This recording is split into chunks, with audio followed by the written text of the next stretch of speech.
Sementara itu pemirsa, polisi Israel melarang sejumlah umat Kristiani untuk memasuki sebuah gereja di Yerusalem. Mereka memblokade akses bahkan menyerang jemaat yang mencoba untuk masuk ke gereja.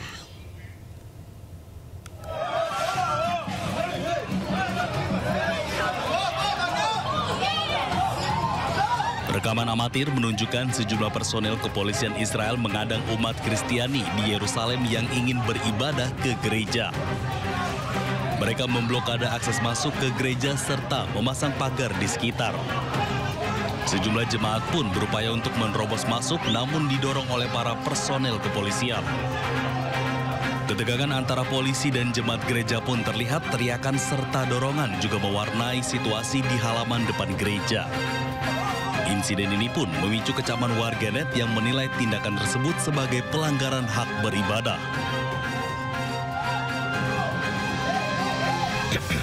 Perdana Menteri Spanyol Pedro Sánchez mengumumkan akan memberikan bantuan sebesar 46 juta euro kepada otoritas Palestina. Pihaknya juga berjanji untuk memantau secara ketat Israel dan Hamas guna mematuhi perjanjian damai.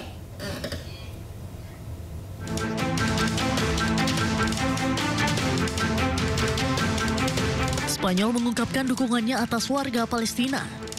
Janji itu muncul hanya beberapa minggu setelah parlemen Spanyol menyetujui larangan permanen atas ekspor dan impor teknologi pertahanan dan penggunaan ganda ke dan dari Israel.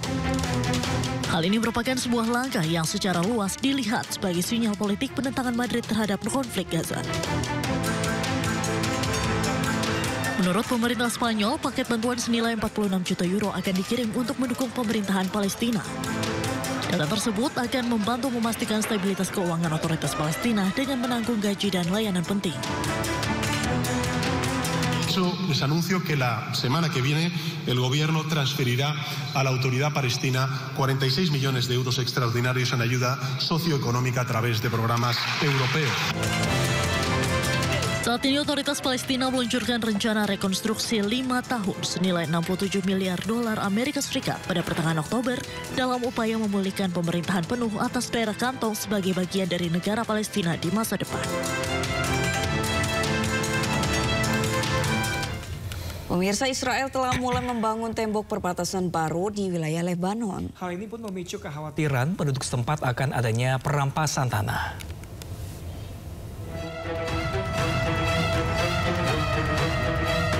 Israel mulai membangun tembok perbatasan baru di dekat kota Ait Harun di Lebanon Selatan. Nampak alat berat sedang membangun tembok di sebuah pos yang sebelumnya direbut oleh tentara Israel saat berperang melawan Hizbullah tahun lalu. Kendaraan militer dan tank Israel juga terlihat bergerak di area tersebut. Warga setempat pun khawatir bahwa Israel mungkin berusaha memperluas kendali teritorialnya dan akan merampas tanah mereka. Presiden Lebanon Joseph Aoun menyatakan bahwa negaranya belum menerima tanggapan apapun dari Israel melalui mediasi AS mengenai negosiasi pengembalian wilayah yang diduduki. Diketahui Israel telah melancarkan beberapa serangan di wilayah Lebanon sejak perjanjian gencatan senjata dengan Hizbullah berlaku pada 27 November 2024. Tentara Israel juga mempertahankan kendali atas 5 bukit di Lebanon Selatan yang didudukinya pada awal perang. Kita ke informasi selanjutnya pemirsa. Bencana tanah longsor terjadi di Cilacap, Jawa Tengah pada Kamis malam. 2 orang meninggal dunia tertimbun material tanah, sedangkan 21 orang lainnya masih dalam pencarian. Peristiwa tanah longsor ini menerjang 16 rumah penduduk.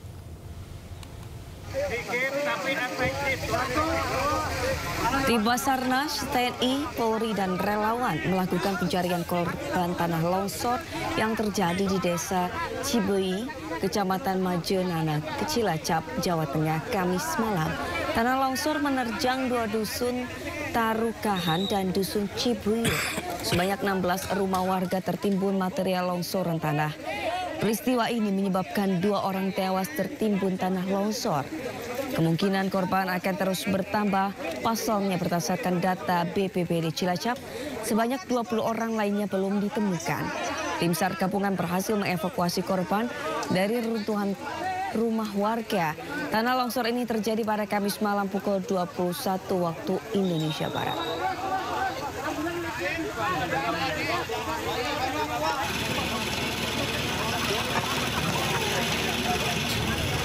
Yang ada di kita ada sekitar 16 rumah yang tertimbun.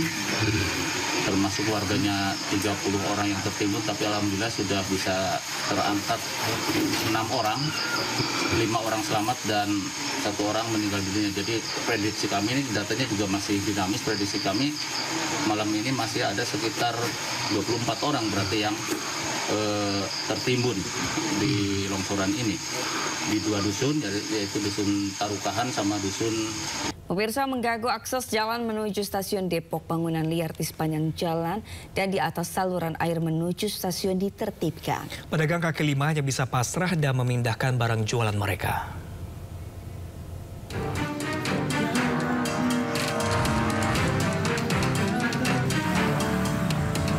Puluhan petugas gabungan Satpol PP, Kepolisian, TNI, Dinas Perhubungan, dan PT KAI menertibkan bangunan liar yang berdiri di sepanjang jalan dan saluran air menuju stasiun Depok Lama, Kota Depok, Jawa Barat.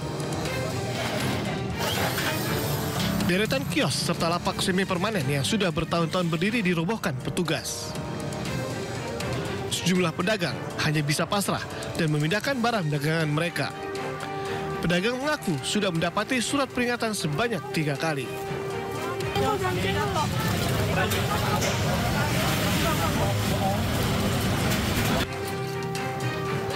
Penertiban ini merupakan bagian dari upaya pemerintah Kota Depok menata kawasan sekitar stasiun agar lebih tertib dan nyaman bagi masyarakat. Pertama, bangunan yang liar melanggar sepadan saluran ya, jalan, terus PKL yang membuat di sini terjadi traffic jam atau kemacetan, sehingga kita sesuai dengan standar operasional. Alhamdulillah, bapak-bapak, teman-teman bisa suasananya bisa kondusif, berjalan dengan lancar. Total ada 110 pedagang yang ditertibkan karena tidak mengindahkan 3 kali surat peringatan yang dilayangkan sebelumnya. Pemerintah Kota Depok berencana membangun trotoar dan ruang terbuka yang ramah bagi pejalan kaki dan pengguna transportasi umum di sekitar stasiun Depok Lama. Dari Depok, Jawa Barat, Iyung Rizky, iNews melaporkan. Ratusan pekerja menggeruduk kantor Bus Transjakarta di Cawang, Jakarta Timur. Penggerudukan terkait 3 pegawai wanita yang diduga jadi korban pelecehan atasannya di PT Transjakarta. Berapa di depan mobil komando? 1, 2, 3. Ayo perempuan. Dengan bentangkan spanduk berisi tuntutan dan berorasi di atas truk komando, ratusan pekerja menggeruduk kantor PT Bus Transjakarta di kawasan Cawang, Jakarta Timur. Para pendemo beraksi usai adanya dugaan pelecehan yang dilakukan oleh 2 oknum atasan yang berbeda. Ratusan massa mengatasnamakan dirinya pimpinan unit kerja Serikat Pekerja Dirgantara Digital dan Transportasi Federasi Serikat Pekerja Metal Indonesia PT Transportasi Jakarta menuntut agar memecat oknum atasan tersebut. 6 tuntutan juga disuarakan dalam demo. Informasikan pelaku hanya diberikan SP2. Ini tidak sesuai dengan apa yang kita harapkan. Dan kita pertanyakan kembali keseriusan daripada manajemen untuk mengusut tuntas kasus ini. Aksi akhirnya bubar setelah pihak perwakilan pendemo diterima oleh atasan PT Transjakarta yang berjanji akan menyelesaikan masalah dugaan pelecehan. Dari Jakarta, Rio Manik, iNews melaporkan.